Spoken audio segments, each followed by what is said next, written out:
Palestin ni jauh umat ni nation yang ya Tuhan min sa persukon ba ijangan Papa ba ijangan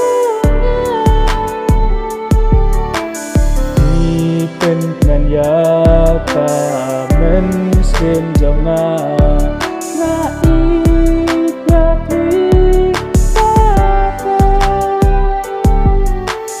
ku imtifin tat padangsan nan proy sitong lajeng ekiban da kajing ik nan riapin lawe jeng so pidema